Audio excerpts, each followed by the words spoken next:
Nous avons fui en marchant la nuit parce qu'on ne pouvait pas sortir le matin, parce qu'on tirait de partout. Il y avait des tirs, des cris, des pleurs, il y avait même des cadavres sur la route. Donc, c'est la nuit qu'on s'enfuit.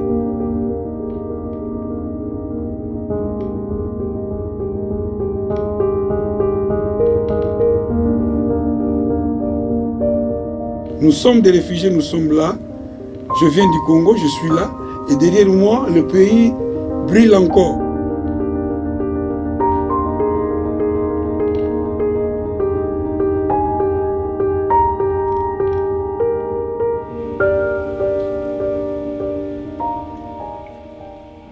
À l'heure actuelle, il y a 60 millions de personnes par le monde sont déplacées. En ce sens qu'il y a 15 millions sont des réfugiés, 34 millions sont des déplacés à l'intérieur de leur propre pays. Ils ont fui leur domicile sous les bombes ou par peur de persécution, mais sont à l'intérieur des frontières du pays. Et puis encore 11 millions de demandeurs d'asile dont la demande de réfugiés n'a pas encore été décidée. C'est un chiffre record depuis la Deuxième Guerre mondiale qui s'explique par la multiplication des conflits au fil de ces dernières années et des conflits qui n'ont toujours pas trouvé de solution politique. Simplement dit, un réfugié est une personne qui ne peut pas retourner chez elle de crainte de persécution ou de crainte d'un conflit armé.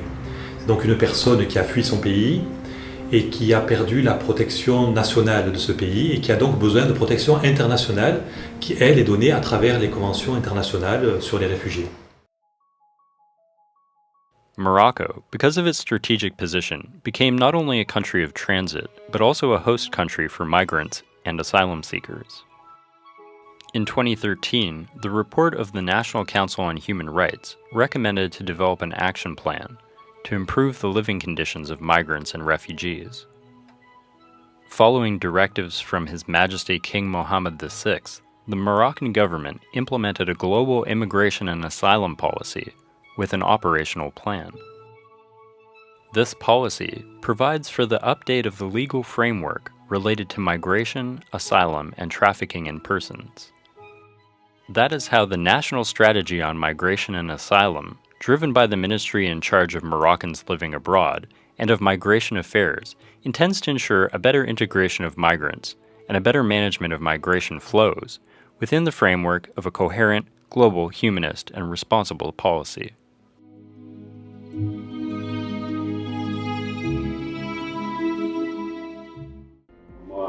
Quand j'ai quitté mon pays, j'étais au Cameroun.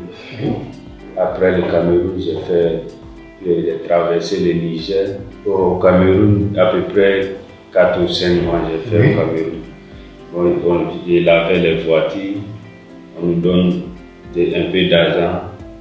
Avec ça, j'ai acheté les nourritures, des habits, mes petits besoins.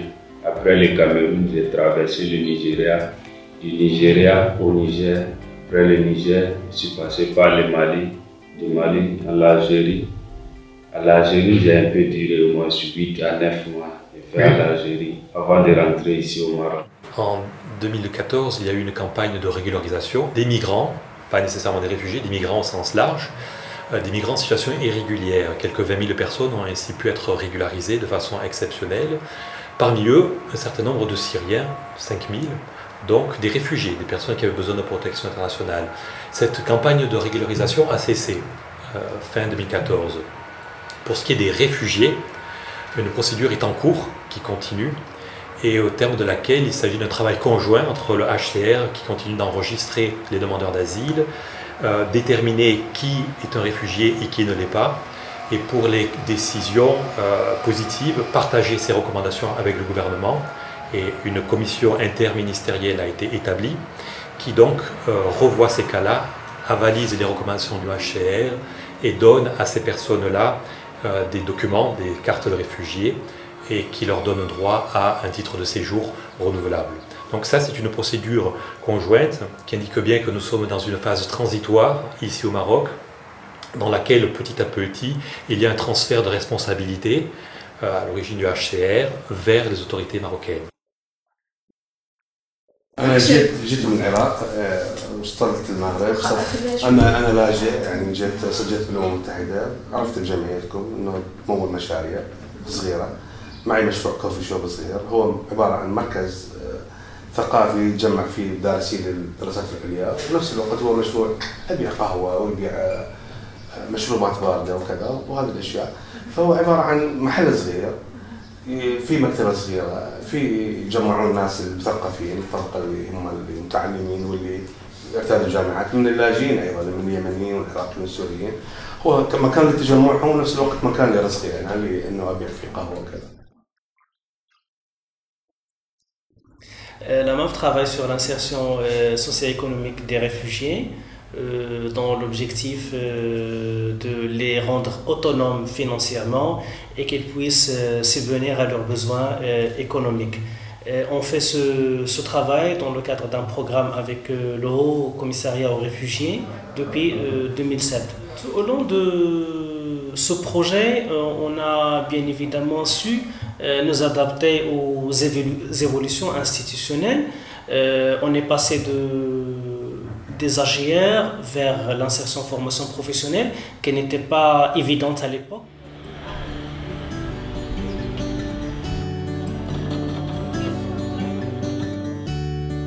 طبعا هنا بدينا في 2012 نقرا كل شيء مزيان والمنحات توصل مزيان الى حد الان تقريبا المنحات توصل ولكن تتعطل بشكل كبير. بعدين حصلت المشاكل في اليمن والحروب وبين الحوثيين وهذا واللي موجود يعني الحاصل اللي موجود ما ندخلش فيه. نتيجة تعرفي في المنطقة هنا في الرباط تعرفت على مغربية تزوجت فيها كونت الأسرة ديالي في المغرب مع خبرتي فيها في المجال في الإعلاميات والبيع والشراء في الكتب والكتابة العامة لأن هي الخدمة الأساسية في الكتابة العامة والإعلاميات. والحمد لله بدأنا في مشروع بمساعدة مع جمعية المشاريع الصغيرة وبدينا بمشروع صغير. بدينا طبعا في البداية احنا أسسنا كل شيء ووجدنا المكان وكرينا وبعدين قدمنا ملفنا لعند الإخوة الأستاذة هاجر والأستاذ سعيد والأستاذ رضا بدأوا معنا وساعدوا معنا. Le Maroc n'a pas été un choix au départ quand j'ai quitté le pays. Donc les circonstances du parcours m'ont fait arriver au Maroc. Et ça a été difficile. C'est depuis janvier 2007 que j'ai été reconnu comme réfugié. Mais ces papiers du HCR ne m'ont pas directement donné accès au travail, au logement ou à un certain avantage. Ça a été juste pour dire que je suis X, je m'appelle Y. Mais ça a été difficile de vivre en étant sans papier. Quand Sa Majesté le Roi a pris l'initiative de régulariser les réfugiés et les migrants, c'était en septembre 2013, pour nous c'était un grand soulagement. Arriver quand même à avoir une carte d'identité qui puisse donner accès au travail. Et donc moi, c'est au mois de janvier 2014 que j'ai eu ma carte de séjour. Le grand défi au début, c'était la régularisation de ces personnes, le séjour de ces personnes. Ces personnes étaient dans le risque permanent de la rétention, de l'interpellation. D'accord ? Y compris que des fois, les autorités, à titre individuel, je ne sais pas, détruisent leurs documents en 2006, en 2007. Aujourd'hui, ce n'est plus le cas. Les juges sont conscients de cette catégorie, la police est consciente de cette catégorie, il y a une discussion là-dessus, il y a une loi qui se prépare, il y a une approche humanitaire, tout ça a joué à ce qu'aujourd'hui on est dans une autre phase. Au-delà de l'intégration légale, aujourd'hui les réfugiés n'ont plus de ce problème de risque, mais ils sont toujours dans leur précarité. Je veux dire par là, c'est un deuxième stade, c'est l'intégration économique, c'est l'intégration scolaire, il faut prendre en considération l'existence de cette catégorie au sein de la société, qui est un facteur d'ailleurs de coexistence, de progression. Je crois qu'aujourd'hui, le défi est d'intégrer cette catégorie dans le système économique et social, qu'elle puisse avoir une voix, qu'elle puisse produire économiquement et qu'elles puissent vivre en dignité aussi.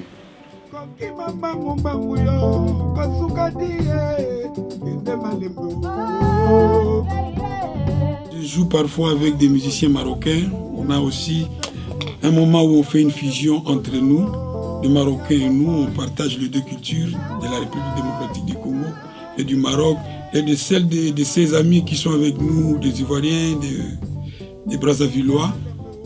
On essaye de partager nos cultures à travers la musique. C'est ça pour moi l'intégration au niveau de l'art, étant artiste. C'est ça l'importance pour moi, que je suis au Maroc, d'apprendre la culture marocaine. Et j'ai donné ma culture à mes frères marocains. C'est un avantage pour moi. Parce que le monde d'aujourd'hui, nous devons vivre ensemble. Nous devons vivre en cohabitation. Alors pour vivre ensemble, nous devons accepter l'ordre tel qu'il est. Nous devons accepter la culture de chacun de nous tel qu'il est. Donc c'est ça, ça nous permettra de vivre ensemble dans un monde meilleur où il n'y aura pas de haine, il n'y aura pas de conflit comme chez nous en ce moment.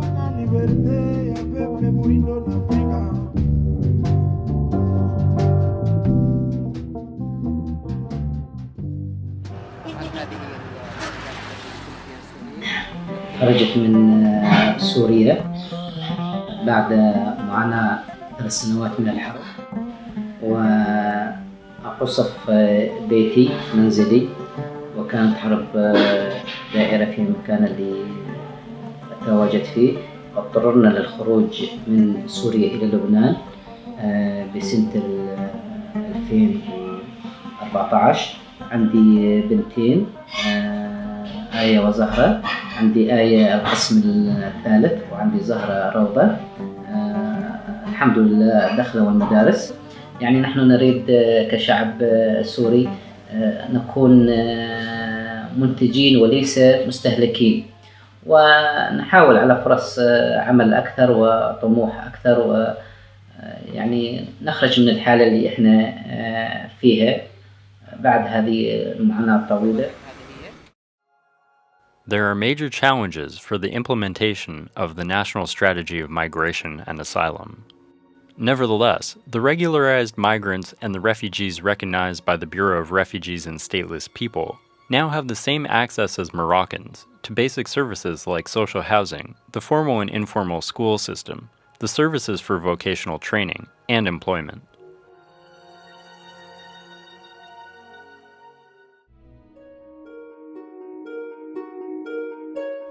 Les femmes réfugiées ici vraiment vivent une situation vraiment très pénible. La plupart des enfants ici sont beaucoup traumatisés. Parce que d'abord, ils sortent de leur pays en fuyant la guerre. Et quand ils viennent ici, ils vivent en autarcie. Ils sont fermés à l'intérieur, dans une bulle là. Donc on essaie de leur apporter, en tant qu'une mère aussi, on essaie de leur apporter l'amour, l'affection. Je suis la seule qui travaille actuellement, je suis la seule. Mon mari ne travaille pas, il se débrouille. Comme tout homme, il se débrouille, mais il ne travaille pas, je suis la seule. Donc, parce que l'homme, pour avoir du travail, c'est plus dur que la femme. La femme peut faire le ménage dans un coin. Parce que vu que les femmes, elles peuvent rentrer facilement chez... Parce qu'au Maroc ici, c'est un pays musulman. C'est rare que tu vas voir un homme qui va aller travailler comme jardinier dans la maison je peux dire, d'une famille. Mais pour la femme, c'est un peu plus facile. C'est ce qui doit se mettre dans la tête. La femme, c'est plus facile pour elle de travailler, de faire des choses.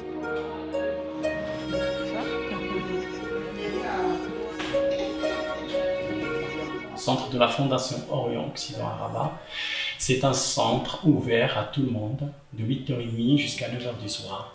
C'est un centre où il y a beaucoup de services qu'on essaie d'offrir aux Marocains, aux migrants, aux réfugiés, de l'écoute psychologique jusqu'à l'appui, l'accompagnement à la recherche d'emploi. Avec la collaboration des partenaires, on essaie de plaidoyer pour que les réfugiés s'intègrent dans la société marocaine. Et maintenant, le grand challenge pour les réfugiés, c'est l'employabilité. En plus, il faut plaidoyer pour les droits pour les droits de la santé, le droit de l'habitat, l'éducation, etc. Je suis réfugié aujourd'hui, mais je n'aimerais pas rester réfugié toute ma vie. Parce que je viens quelque part. Je viens quelque part. Un jour, si je retourne d'où je viens, les sols de mes ancêtres, ça serait un grand plaisir pour moi. C'est là où j'ai été né.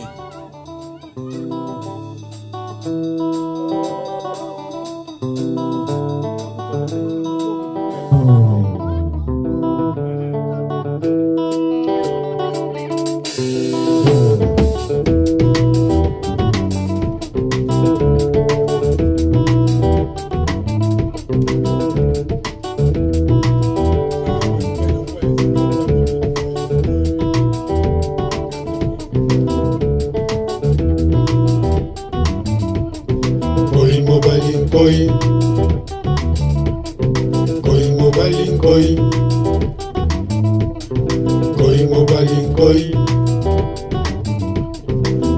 mobalin koi